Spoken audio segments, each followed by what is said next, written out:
اعوذ باللہ من الشیطان الرجیم بسم اللہ الرحمن الرحیم۔ قصہ ایک بادشاہ کی کھوپڑی کا۔ ابن جوزی رضی اللہ تعالیٰ عنہ نے روایت بیان کی ہے کہ حضرت عیسیٰ علیہ السلام نے اپنے ساتھیوں کے ہمراہ جا رہے تھے۔ راستے میں کسی مردے کی ایک کھوپڑی نظر آئی۔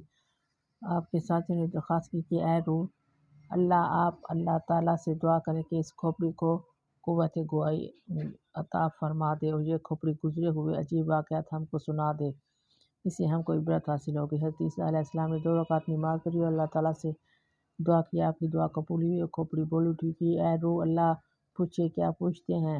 اللہ کا حکم ہے کہ میں آپ کی باتوں کا جواب دوں۔ آپ نے پوچھا اس زمین میں کون شخصیت رکھتا تھا؟ کھوپڑی نے جواب دیا میں اس زمین کا بادشاہ تھا۔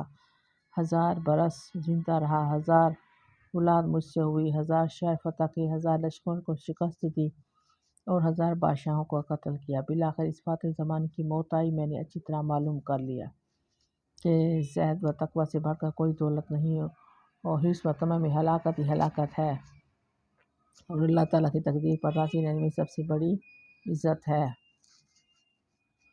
حضرت سعید بن مسیب رحمۃ اللہ تعالیٰ علیہ کے بیان ہے کہ حضرت علی کرم اللہ وجہہ کے ہمراہ ہم لوگ مدینے کے قبرستان میں گئے۔ حضرت علی رضی اللہ تعالیٰ عنہ قبر والوں پر سلام کر کے کہا تم اپنی خبر بتاؤ گے؟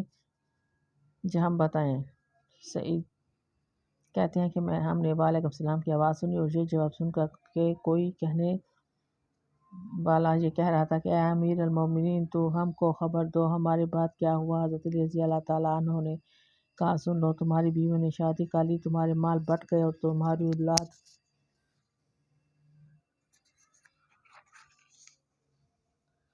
یتیموں میں شامل ہو گئی۔ جس مکان کو تم نے بڑا مستحکم بنایا تھا اس میں تمہارے دشمن آباد ہو گئے۔ یہ سن کر ایک مردے نے اپنے یہاں کی خبر بتاتے ہوئے کہا ہمارے کفن پارا پارا ہو گئے، بال جھڑ کر بکھر گئے، کھالیں ریزہ ریزہ ہو گئی، آنکھیں بہہ کر